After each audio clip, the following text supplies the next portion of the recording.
This is your favorite campus and community station. MFM 92.6. Move to the music. We open up to our diversity dialogue this evening, and I'm very, very glad I have a friend and colleague on the line who's joining us to talk about something that I've been wanting to talk about for some bit of time.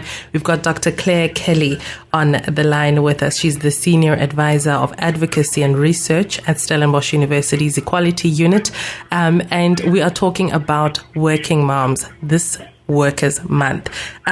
Claire, welcome to the show, and thank you so much for joining us and making time. Hi, Kat. Well, thanks for having me. Thanks for inviting me. And I want to start by saying, firstly, let us all on SiyakhulaLive just honor you as well as a working woman of our society and a working mother of our society as well. Thank you. Yeah, it's funny. I was thinking about this conversation today because it has been such a typical working mom dilemma kind of day. My daughter was ill. I had to take her to the doctor. I had to make sure that I cooked the dinner before I took this call because I've got a bit of a deadline for tomorrow. So I was just like, it's so ironic that we're speaking today because it's just been a typical kind of working mom dilemma kind of day. And how is Gabby doing? Is she much better? Yeah, well, it turned out she actually has kind of bad infection, and I thought it was just a cold, so a bit of guilt there. So she's now on antibiotics, and so she should be better by the end of the week. So okay, looking up.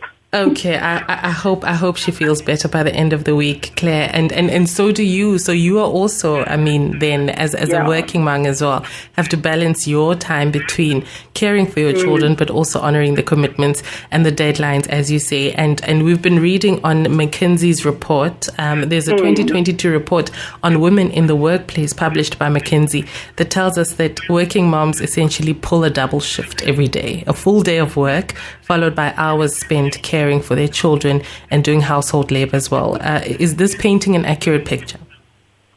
No, absolutely. I always joke that my shift ends at 9 p.m. because that's when my children go to sleep, and I'm lucky because that's, some people have to battle with their children to go to sleep until much later. So I'm very clear that when I come home, I just shift into another gear, and it's making sure the homework's done, making sure there's some dinner, making sure that the kids are, have brought their lunch boxes through, then getting them fed and dressed, and gosh, is there a shirt for tomorrow? I mean, it definitely feels like another shift that I have to pull when I get home. Yeah, definitely. And 9 o'clock, you're just coming down only to actually just prepare yourself for another working day the next day. Yeah, no, absolutely. And I think, one of the things that, my children were away for a little while. Thankfully, I have parents who can take them for a few days at a time. And so they were away during the last school holiday. And myself and my partner, Vic, got home after work at about 5:30. And we had so much time on our hands. We didn't know what to do with ourselves. Because that's the one thing you just don't have. I mean, you wake up in the morning, 6 o'clock, go time, kids out of bed, making sure they brush their teeth and dress themselves, and breakfast and lunches, and then it's to school, then it's to the office, work, and then you hit your third shift when you come home. So you run. Yeah, totally. And it was just when they were away that we realized actually how little time one has to oneself. Wow. It really is quite a challenge. Wow. Yeah. And I'm wondering what that does to, the mom, at a physical level. I mean, you're tired, must be really tired at this stage. And at the physical level, at the mental, emotional level, that amount of exhaustion did you just have to soldier on your own, really? Yeah, I mean, I think, so for myself, I'm very much an introvert, so I kind of require, recharging time, which requires me to be by myself. And when I didn't have children, I used to spend at least one day of the weekend, just by myself at home, not speaking to anyone, not doing anything. And for me, at the time, if I didn't have that day, I would feel as if I couldn't function. I mean, I don't think I've had that day in 10 years now. Sure. I mean, so there is a level of, it's almost kind of overstimulation and overwhelm. Right. Certainly, right. I live with. I don't know if other people experience it to the extent that I do, but most, particularly working mothers that I know, have this kind of level of it just never ends, and I just that's why we go and hide in the toilets with our shows. I get that. I get that. To ourselves. I gather that, Claire, because that's why I really wanted to have this conversation, because it also feels like, maybe we're not speaking about it enough, or it's really not just informing front and center policy about, the reality. Like, it is a reality. It is at the heart of our, women colleagues, our women mothers in the workplace. So it is at the heart of how our workplaces should function.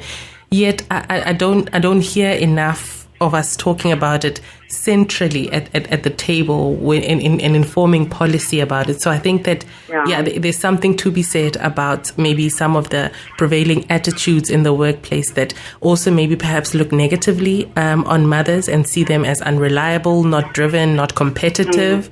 They see them as distracted from their jobs because, they have these, a host of all these other responsibilities at home. And I'm just wondering how harmful these attitudes are, and what does it say about workplace cultures, Well, I think they're enormously harmful, specifically to women who are mothers, because these questions are not asked of men. So men who have children are not expected to pull the same kind of load when it comes to childcare and domestic labor. Sure. I'm fortunate in that my husband is someone who is, I wouldn't have married him if he wasn't someone who we participate fairly equally in our kind of domestic chores and childcare. And yet, even with that fairly even split, I feel constantly exhausted. Yeah. And so it really does affect women disproportionately, just because of not just, work expectations, but societal expectations and the way in which, as women, very many of us kind of live into those expectations. And so it does create a complete imbalance with regards to the amount of labor we take on and, the impact of that. So, mental health issues. Gosh, I don't know how many women I don't know of my age with, small school-going children who aren't on medication for depression or anxiety or something, because, the wear and tear on one's person is enormous. And it is a wear and tear specifically on women with children because of the way in which our society has been structured. And so, I mean, it's a question of equity, very, very, very much so. If all parents were experiencing this kind of wear and tear on their person, and I'm not saying, fathers don't, but disproportionately, these kinds of responsibilities fall on the shoulders of women. And so what you have is a workforce that is completely unbalanced. Half of your workforce is coming in completely exhausted, whilst the other one is coming in, fairly refreshed. And, obviously, because of the, less responsibilities, less pressure, more time, whatever you can call it, they tend to perform better. For sure. And even that, as I said, it's not true. I mean, many women, despite of the challenges they face, outperform men anyway. So it creates a deeply, deeply skewed and unfair kind of workplace terrain for women, but not taking these kinds of challenges seriously. And I mean, not just a nod to it, oh yes, we're going to send the mom some pink flowers on Mother's Day, all that nonsense. I mean, really taking into account the substantive issues that come with, the kinds of impacts that just not having time to take care of yourself brings.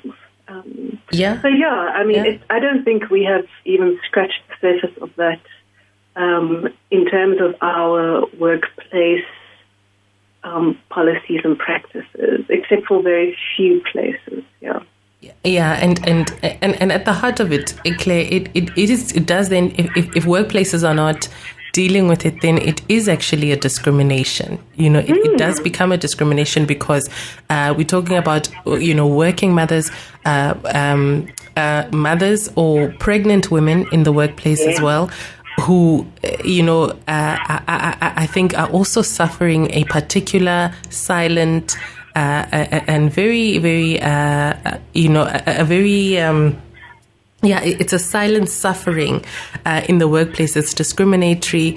It's subtle but hugely impactful. So when they come back to work, their eligibility for promotions, and again, because they're not seen as competitive and hungry enough, because they have to split themselves at 3:00 or whatever. I have to be heading home, so I can't burn the midnight oil with Jack over there who can work until 12. I have other responsibilities at home. So women are suffering a silent injustice and discrimination for being women and for being mothers as well. Yeah, and I think it's because of what has become normalized as the expectations that fall on women and specifically mothers. It's this, and particularly this trope of the super mom, the super woman. At whose expense? Do everything, she's a good kid, she can have a career. And actually that trope is so deeply problematic because what it does is that it kind of glamorizes, valorizes, and normalizes the idea of the complete overwhelm and overwork and basically exploitation of mothers' labor, and sets this up as almost a cultural ideal, and it's not because those women are probably like me, medicated up to the eyeballs, and having to kind of, really having to sacrifice enormous amounts of their personal well-being. Absolutely. A joke, I have a friend, her and I graduated with our PhDs at the same time. It's now 10 years ago. And we always joke that she wrote a book and I had children. Because, actually she wrote a few books. Because, to do both of those things was not going to be possible. And so, we had to choose. I had to choose. Was I going to pursue my career with the kind of full force that I knew I needed to, or was I going to have children? And although it doesn't necessarily have to be such a stark choice, for me it really was. It was a matter of I just would not have the energy to be able to do both. So I had to choose, and that it really did take me back in terms of my career, in terms of my earning potential. I don't regret it, but I mean it's just it's reality, and that is the reality. That is the reality. We're chatting to Dr. Claire Kelly. She's the Senior Advisor of Advocacy Research at Stellenbosch University's Equality Unit. And on that, Claire, that point of it may set you back and you may lose some years in your career, and then while other people are seemingly moving at lightning speed ahead. But, McKinsey's report also kind of says that many mothers, particularly mothers with young children, are considering downshifting their careers or leaving the workforce entirely in order to care for their children. How do we make sense of this? Well, I mean, I can completely relate to that because that was something that it was so difficult, particularly with babies. And as a breastfeeding mother, not all mothers are breastfeeding mothers, but I was. And, just just the act of trying to find a place to pump milk, because one has to do that during the day, otherwise you're going to be in a world of pain by the end of the day. It was a real challenge, and so, just to find an environment where you feel safe and where that's even possible instead of the toilets. I mean, imagine preparing your food in a toilet. That's what is expected of mothers all over the country.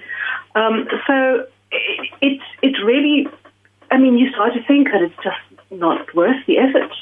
And you're so exhausted, and it's just so inconvenient.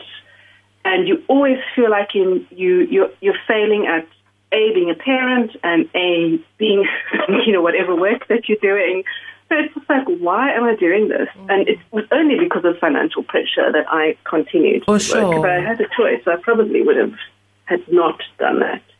And again, that's just not a choice that most men have to make. They just don't have to make those kinds of choices. And of course, I'm speaking in generalizations, but, on average, it's a decision that most men don't have to make. They never ask this question, working dads, the challenges of being a working dad. It's just not even asked. It's not even asked, quite right. Because the social and cultural expectations attached to men are completely different, and the kinds of pressures on them are completely different. And so, if you don't have working mothers in positions of authority where policies are being put together and that are shaping institutional cultures actively, you're just not going to get this kind of nuance in terms of understanding what the employees, working mothers, need from an organization. Yeah, so it's a real challenge. I'm also thinking about, COVID, right? And the realities then of being a working mom during COVID. I think that kind of brought a lot of things to the surface. There was no school, there were no daycare centers open or available. How much did that impact, how much did that impact on just the well-being of moms who have to work as well, and just the complete shutdown of all systems that support mothers in caring for their children? Oh, it was a nightmare. My daughter was in grade 1. My son was in preschool when we went into hard lockdown. And so, again, just because of the way in which our family is structured, and even though it is fairly equitable, most of the childcare fell to me. And I had to homeschool my daughter in grade 1. I mean, I have no idea how to do that. It was really just fine. Poor child was a wreck. I was a wreck.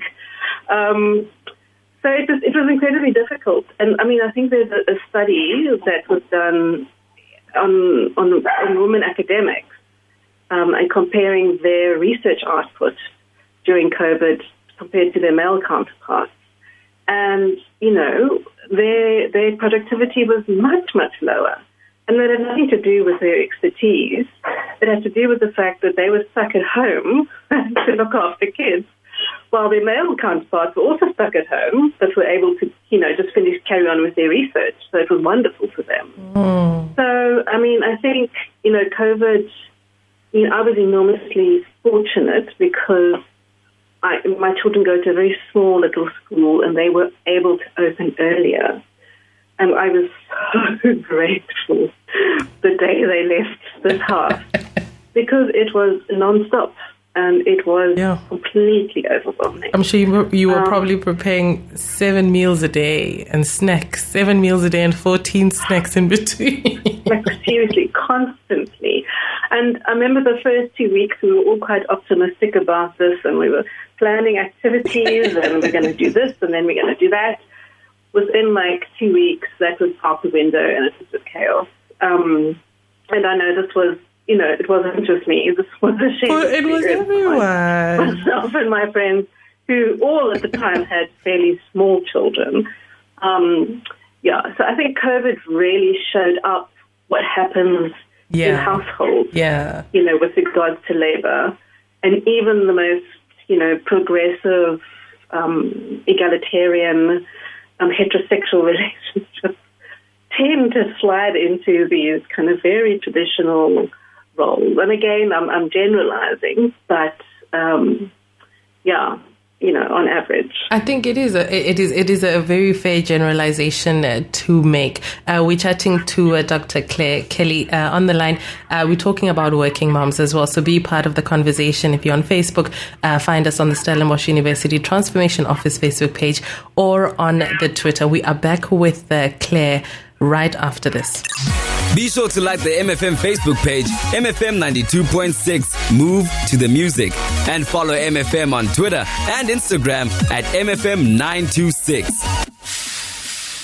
We still got Dr. Claire Kelly on the line talking about working moms and the realities and some of the transitions that need to start taking place in workplaces to really I think accommodate is even a bad word, but to really influence and set the tone for a new workplace that really takes into account what women face and especially what working moms face. Now, Claire, maybe let me think of if you have some ideas in terms of what can be done or what we can start to think about in the world of work for women and working moms to thrive and feel safe.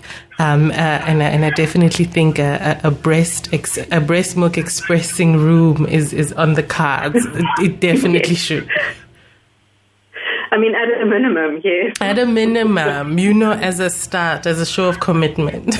Yeah, I mean, it's one of those things you only miss it once you need it.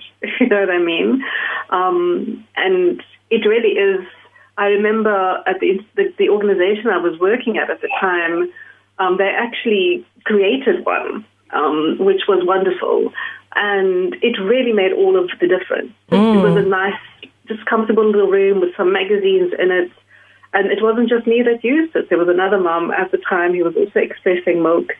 So it was just it's ultimately about recognizing, the full humanity of the people that work with you and recognizing that, sitting in a toilet pumping milk for your baby is like, it's gross. It's disrespectful. So it's just, again, like tuning into what it is that every employee needs in your organization and being able to respond to that. So the other thing I think that COVID did do for working mothers was introduce this idea of flexi-time, flexible working hours, to show that it was possible for a lot of us to do our work from home. And, I think that is, for me, is a game changer. Because there are times when, for example, today, there was work that I could do. It was something I could do at home, but my daughter was home sick, and my husband was out.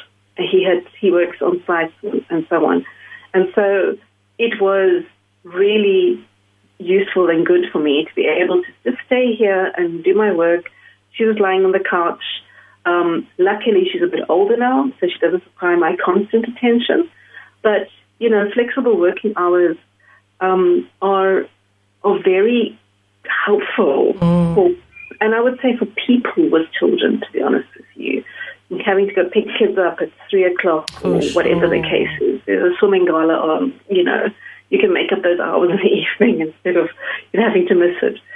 So I think that is one of the things that organizations do need to take seriously for people with children, especially mothers who unfortunately still carry the bulk of the load.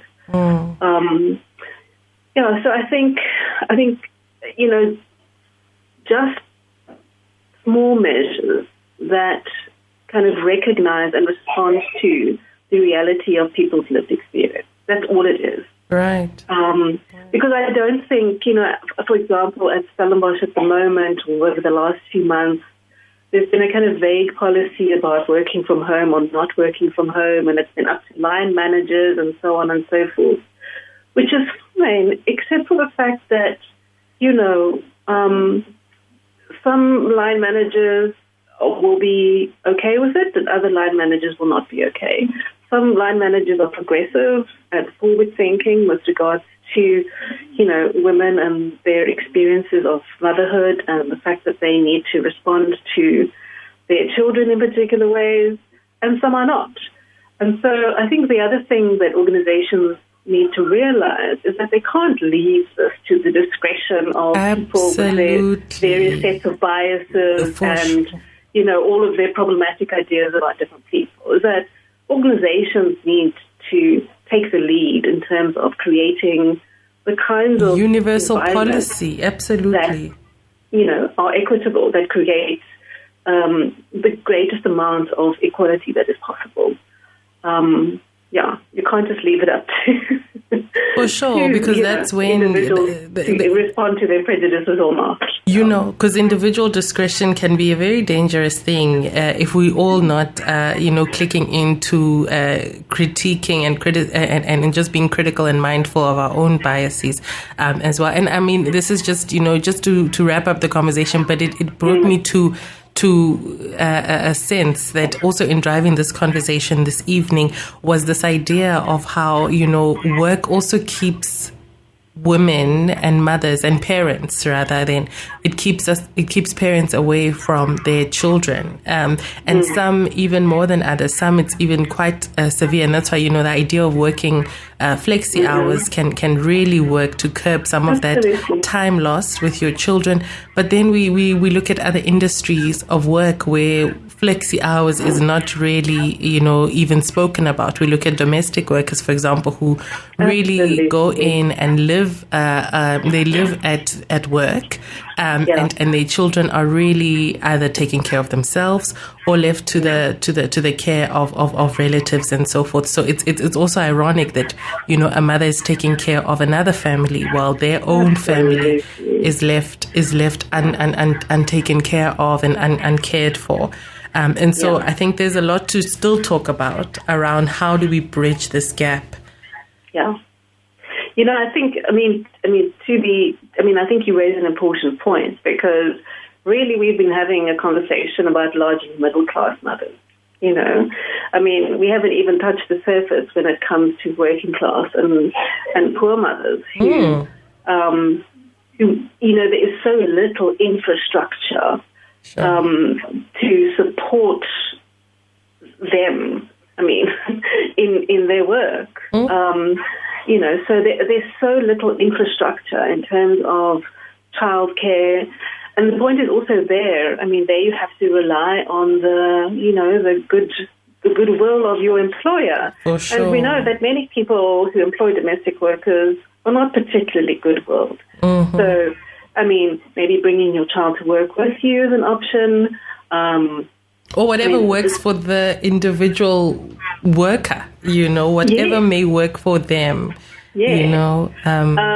But there again, there's far too much discretion for people to kind of act on their prejudices, which really leaves domestic workers in a very difficult position when their children are ill and they can't, come to work.